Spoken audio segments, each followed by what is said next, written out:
What's going on, everyone? So the NBA is back, ladies and gentlemen, and I could not be more excited, as I'm sure many, if not all of you are.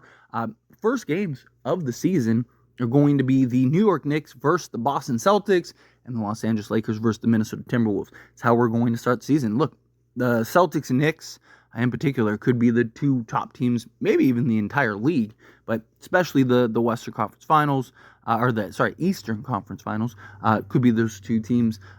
Lakers and Timberwolves. Timberwolves traded Karl-Anthony Towns. They had a very interesting offseason. Lakers got J.J. Redick. They're actively looking for trades and stuff, so they should be two exciting games. We'll see how that plays out. Lakers are planning on taking some real strides. Timberwolves are planning to take that next step from conference finals into the NBA finals. But the Boston Celtics, right? They are the defending champs. Very likely could win it again this year. No one would be shocked. No one would be surprised. And as of right now, in all fairness, right, they should be the favorites and they should be looked at as the team most likely to win it, right? They can stay healthy and they can keep kind of things in order. It's just, once again, I don't know how you're going to beat this team. Right, like they just have all the tools, the defensive pieces, the offensive versatility. They're definitely a handful. Now, I do think that there are teams that can match up and make things difficult for the Celtics. The New York Knicks are a team included, but the Celtics, if they're fully healthy, right, it's going to be very, very hard to see somebody beating the Celtics this year. I don't think that they are unbeatable, right? Like, I don't think that they are Kevin Durant Warriors good. Also, one of the big things that I really wanted to see last season that we never got to see was the Boston Celtics and just them get tested. They never really were tested. And I know people like to say, oh, well, they played nobody. Look, it's not Boston's job to pick and choose who they play. It's Boston's job to show up every night and dominate. Right? And make it quick series. If you're playing a worse team, it should be quick. It should be swift. You should be able to dominate. And that's what the Celtics did last year.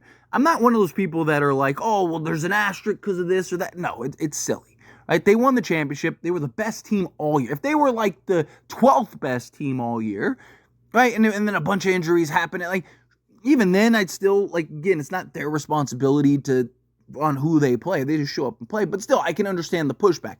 No, Boston was the best team all season long. Everybody looked at that team and was like, yeah, they're winning the NBA championship. And then they won the NBA championship and everyone was like, oh, well, it's because of this. No. But I did really want to see Boston get tested, right? I wanted to see what do they look like down 3-2? Do they just fold or do they come back and handle business? Like Boston, because they just kind of coasted, all the questions I had about Boston, I never really had answered. So I'm hoping this year, and again, I'm not saying Boston won't overcome those things, but I'm hoping this year we get a couple teams that can maybe push the Boston Celtics a little harder, a little more. Actually put them in compromised positions to where they have to, their mental toughness has to really show. Again, the New York Knicks, as far as the Eastern Conference, I definitely think should be the favorite in the East to potentially upset the Celtics. I think that they match up well. I think that they have very complementary pieces, and very comparable pieces to the Boston Celtics. Philadelphia 76ers, they're already falling apart, right? I mean, Philly's already, like, everybody's hurt. It's just, it's a mess for Philly right now. So I also want to see how do they look. I know some people will, bring in Towns and bring that. Like, yeah, but it's different when you're like Paul George has never been anything more than the number 1, number 2 guy. And yes, you could argue the same thing for Cat, but Cat has always been a setup man. Right? You've always had to get him the ball. He's had nights and occasions, right? And his game is just very different than Paul George's. But my biggest thing is like Paul George in the playoffs, besides his health, that's always obviously a concern, but he can at times be no-shows in the playoffs. Same thing with Joel Embiid. I'm not saying that the Sixers won't be in that conversation. Right now, I think the Celtics and the Knicks are the two top teams in the Eastern Conference. Now, the Sixers, I do think, could potentially be up there with those two teams. However, they're a team that I really need to see first. I really need to see, what does Joel Embiid look like? What does Paul George look like? Maxi's already dealing with injuries, right? Like, it's just, can this team stay healthy enough to be in that conversation? But let's just put the Sixers to the side right now as a team that's a question mark. Again, I think it's the Celtics and the Knicks, and then I think it's just everybody else kind of lumped in, right? Like the Bucks, the Pacers, Cleveland Cavaliers, the Orlando Magic. That doesn't mean that one of these teams may not stand out. That's all obviously very possible.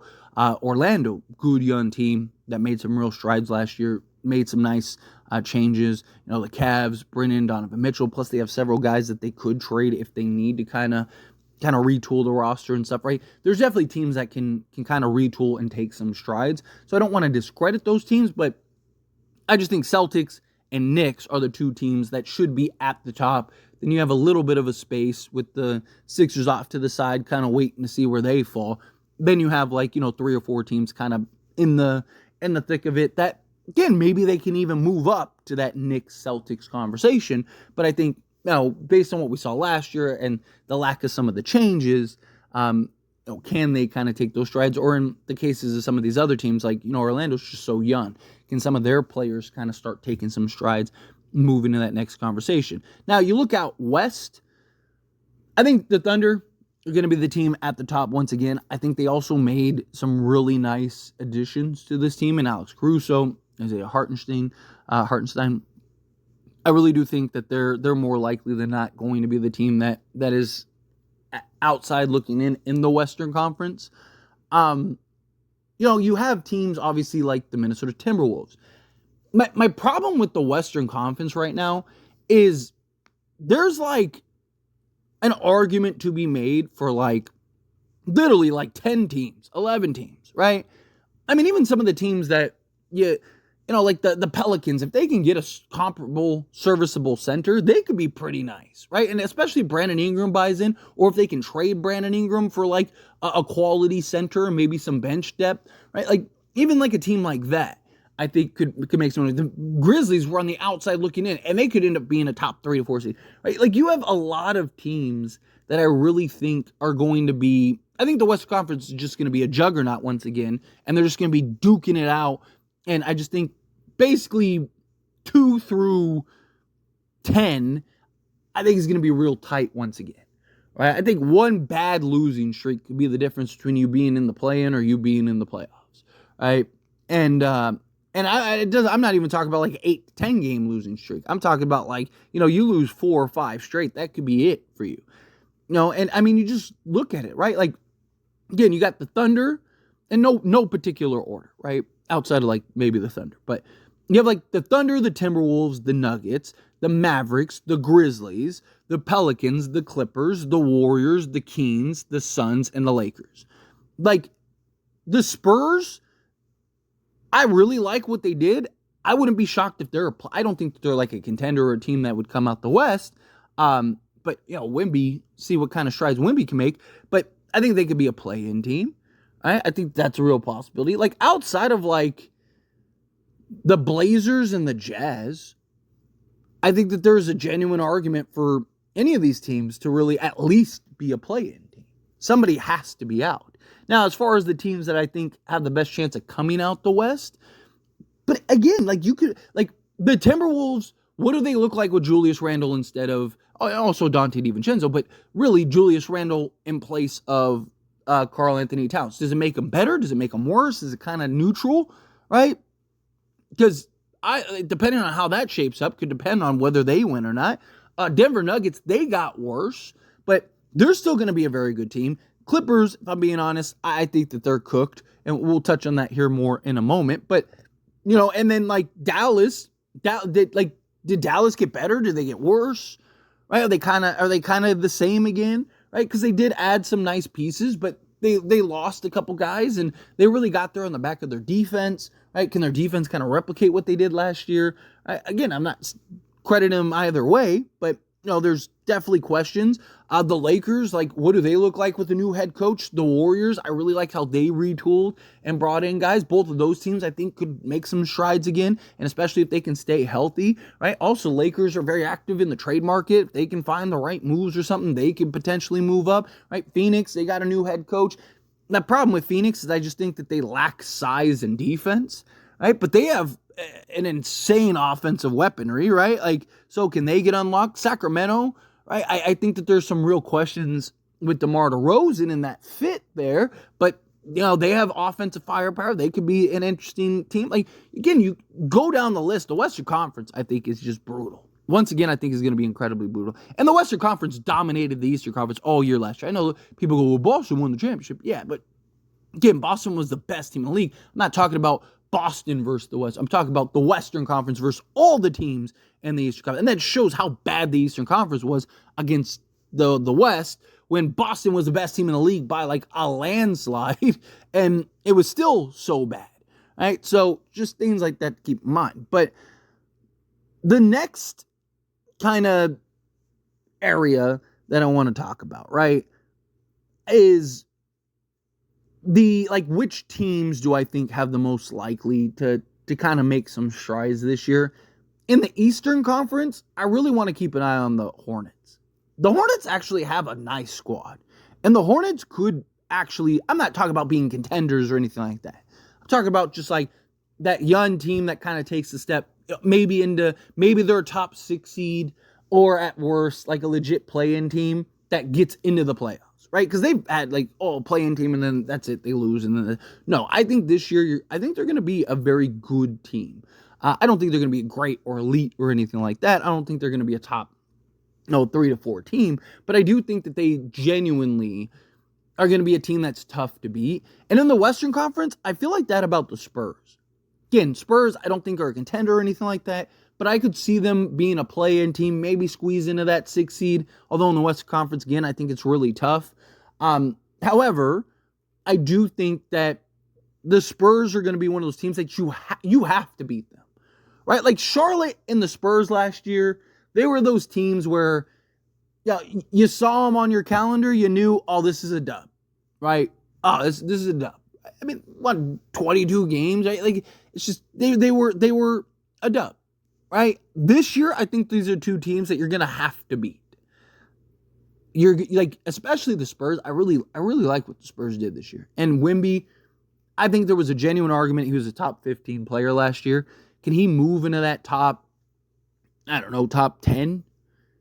Right? Like, San Antonio, I think, is going to be tough. Again, not a contender, nothing like that. But I do think could be teams that really are surprising. I think they're two teams that in the East and the West, because I wanted to kind of have one for both. I think these are the two teams that you're going to see most improved.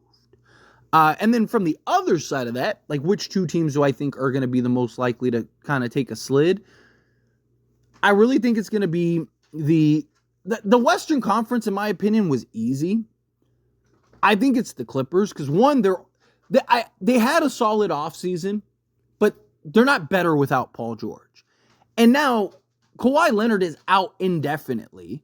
We don't know when he's coming back. His knees are deteriorated. His knees are shot, right? Like, his knees aren't going to magically heal.